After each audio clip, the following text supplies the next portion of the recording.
ગણેશાય નમઃ મિત્રો, આપ જોઈ રહ્યા છો યુટ્યુબ સર્ચ અમારી ચેનલ ધાર્મિક વ્રત કથા. આપ સૌનું હાર્દિક સ્વાગત છે.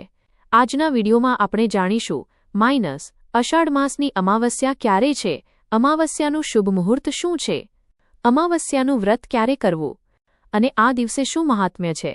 જો આપને આ વિડીયો પસંદ આવે તો લાઇક અને શેર જરૂર કરો અને જો આપ પહેલીવાર અમારી ચેનલ પર આવ્યા હોવ તો ચેનલને સબસ્ક્રાઇબ જરૂર કરો, જેથી આવનારા ધાર્મિક વિડીયોની માહિતી આપને તરત મળી શકે. ધન્યવાદ. અમાવસ્યાનું મહાત્મ્ય અને પૂજન વિધિ. અમાવસ્યા એ એવો દિવસ હોય છે જેમાં ચંદ્ર દર્શન થતું નથી. આ રાત્રિ ઘોર અંધકારમય હોય છે, તેથી તેને અમાવસ્યા કહેવામાં આવે છે. અમાવસ્યાના સ્વામી પિતૃદેવતાઓ છે, જેને અમાવાસુ પણ કહેવાય છે. આ દિવસે પિતૃદેવતાની સાથે સાથે ભગવાન શિવ અને મા પાર્વતીજીની પૂજા કરવી પણ શુભ માનવામાં આવે છે. એવું માનવામાં આવે છે કે આ દિવસે શિવ પાર્વતીની ઉપાસનાથી કુંડળીમાં રહેલા વિવિધ દોષ જેમ કે માઇનસ, કાલસર્પદોષ, ચંદ્રદોષ, રાહુ કેતુના દોષ, શનિ સંબંધી દોષ માઇનસ શાંત થાય છે.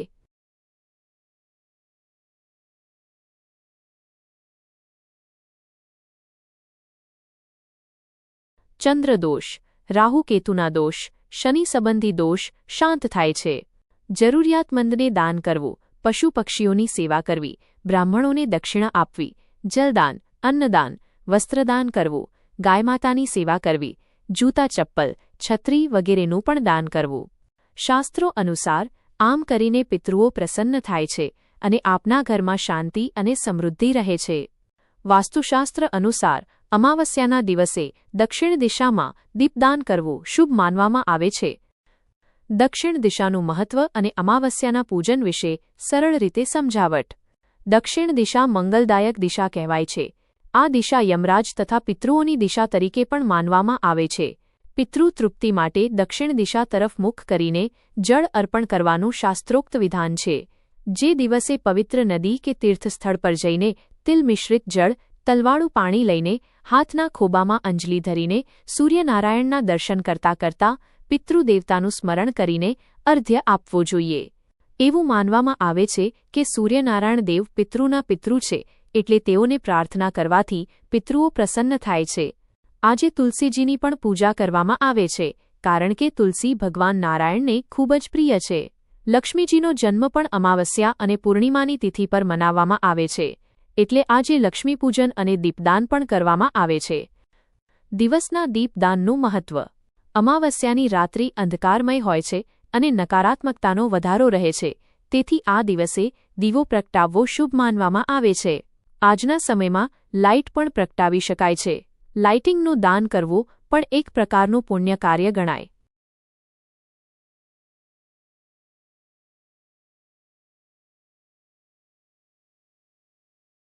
અષાઢ અમાવસ્યાની તિથિ અને વિશેષ યોગો. હિન્દુ પંચાંગ અનુસાર અષાઢ માસની અમાવસ્યા તિથિનો આરંભ થાય છે.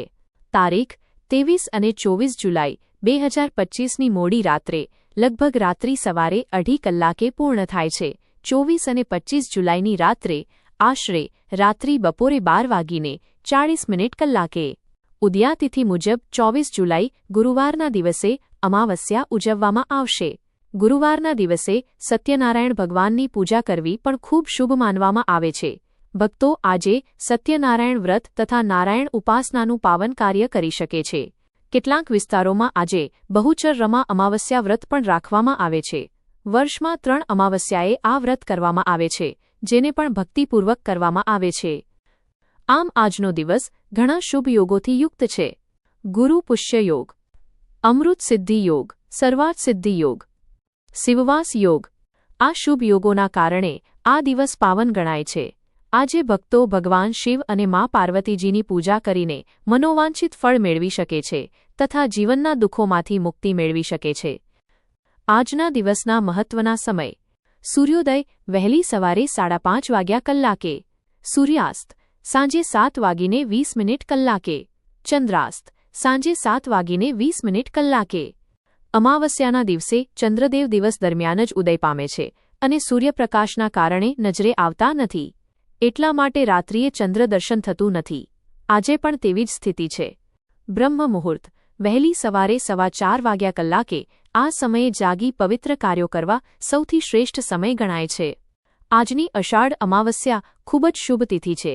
પિતૃતૃપ્તિ, દેવપૂજન અને દાન પુણ્ય માટે આજનો દિવસ ખૂબ શુભ ગણાય છે.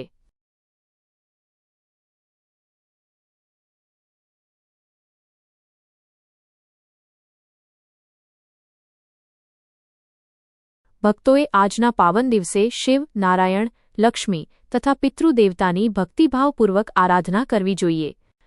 અષાઢ અમાવસ્યાના શુભ મુહૂર્ત અને વિશેષ માહિતી. આજના દિવસે ઘણા શુભ સમયો, મુહૂર્તો છે, જેમ કે વિજય મુહૂર્ત વહેલી સવારે 5 વાગ્યા સુધી. બપોરનો શુભ સમય બપોરે 2:44 થી સવારે 3:40 સુધી. ગોધૂળી વેળા સાંજે 7:17 થી સવારે 7:30 વાગ્યા સુધી. નિશિતકાળ રાત્રિ પૂજા મુહૂર્ત રાત્રે બપોરે 12:10 થી બપોરે 12:50 સુધી. આ દરમિયાન પૂજા, ઉપાસના અને દાન પુણ્ય કરવું ખૂબ જ શુભ માનવામાં આવે છે. હરિયાળી અમાવસ્યાનું મહાત્મ્ય. અષાઢ માસમાં આવતી આ અમાવસ્યાને હરિયાળી અમાવસ્યા કહેવામાં આવે છે, કારણ કે આ દિવસ ચોમાસાની ઋતુ અને ચાતુર્માસ દરમિયાન આવે છે. આજે ખાસ કરીને પૂર્વજો માટે તર્પણ, પિંડદાન અને શ્રાદ્ધ કર્મ કરવામાં આવે છે. શ્રાદ્ધ એટલે શ્રદ્ધાપૂર્વક પૂર્વજોને અર્પણ કરાયેલ ભોજન.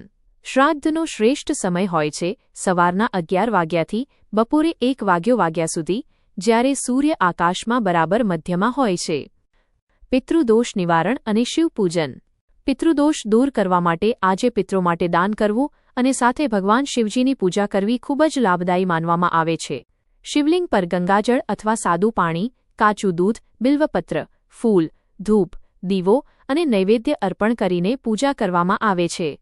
આજના દિવસે શ્રીફળ, નાળિયેર અખંડ અર્પિત કરીને શિવજીને પ્રાર્થના કરવામાં આવે છે. વૃક્ષારોપણનું મહત્વ.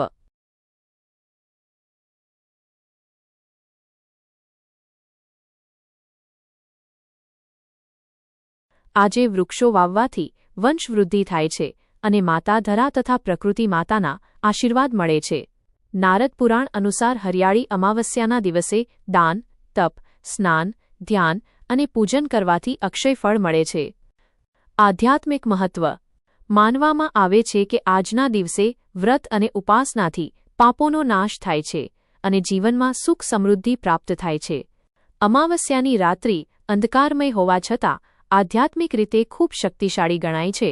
આ રાત્રિએ બ્રહ્માંડની ઊર્જા ખૂબ જ તેજસ્વી હોય છે, તેથી આજે મંત્રજાપ, ધ્યાન અને સાધનાનું વિશેષ મહત્વ છે. આજે કરેલું જાપ અને પૂજા તુરંત ફળ આપે છે. આમ અમાવસ્યા પૂર્વજોના સન્માન અને કલ્યાણ માટેનું પાવન દિવસ છે. આ દિવસે દેવતાઓને પ્રસન્ન કરવા માટે અનેક શુભ કાર્યો અને અનુષ્ઠાન કરવામાં આવે છે. વિશેષ મંત્ર અને પ્રાર્થના. આજે ભગવાન શિવજીના પાવન મંત્રનો જાપ પણ કરી શકાય છે. કર્પૂર ગૌરમ કરુણાવતારમ સંસાર સારમ ભુજગેન્દ્રહારમ સદા વસંતમ હૃદયારવિંદે ભવમ ભવાની સહિતમ નમામી. બોલો ચંદ્રમૌલી મહાદેવની જય, શક્તિપતિ મહાદેવની જય. આ અંતે મિત્રો, અમાવસ્યાનું મહાત્મ્ય ખૂબ વિશાળ છે. આજે ભગવાન શિવ, પિતૃદેવતાઓ તથા લક્ષ્મીનારાયણજીની ભક્તિ કરીને જીવનમાં સુખ, શાંતિ અને કલ્યાણ મેળવવાની શુભ તક છે. આ વિડિયો જો પસંદ આવ્યો હોય તો લાઇક અને શેર કરજો અને અમારું ચેનલ જો હવે જુઓ છો તો સબસ્ક્રાઇબ કરજો.